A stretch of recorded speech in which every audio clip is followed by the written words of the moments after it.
السلام عليكم ورحمة الله وبركاته. اخواني، اليوم الفكرة اللي عندنا هو هذا المحول او الشاحن اللي يستخدمونه بالسيارة من ال 12 فولت يشحن الموبايل. هنا 3 مخارج بيه، وهنا عندنا الاقطاب هي السالبة وهنا الموجب. احنا اليوم فكرتنا شلون راح نستفاد من هذا على البطارية الخارجية. هاي الأسلاك اللي لحمناهن السالب والموجب بالبطاريات اللي بيهن كليبسة، مثل هاي البطارية اللي بيها كليبسة والبطاريات البقية اللي تجي بيها اللي هاي النبلة،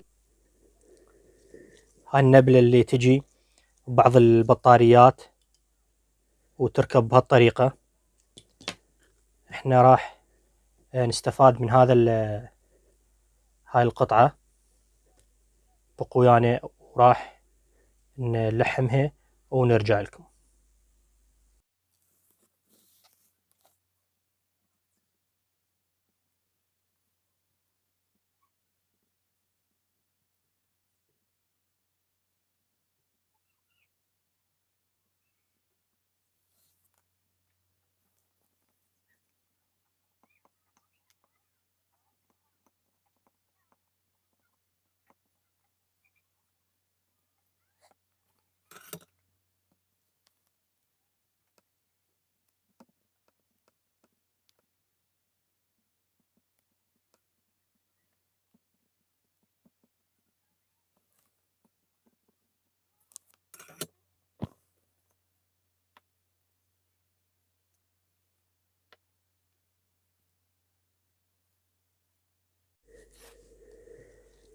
هنا كملنا هذا الشاحن، هاي المداخل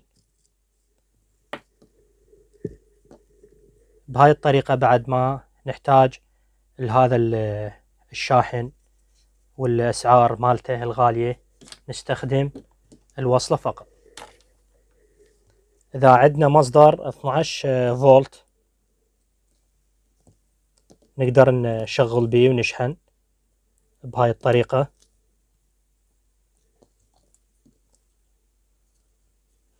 لاحظ الإنارة مالته.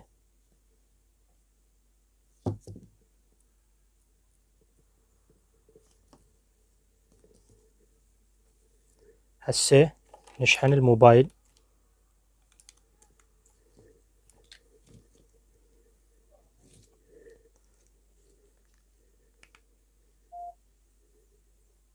شاد هذا الشحن.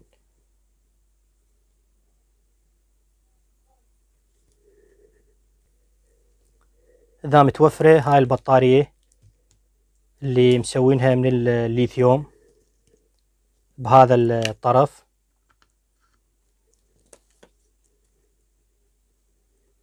وأيضا نشغل الموبايل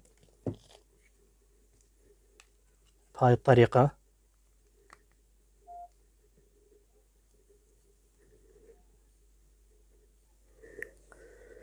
وإذا كان عندنا متوفر هاي البطارية اللي أيضا مجمعينها من الليثيوم، نجيب الأطراف اللي موجودة بهاي الطريقة،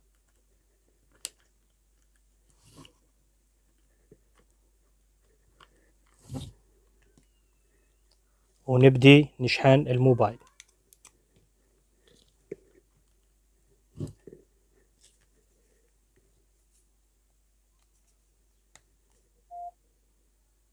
لاحظ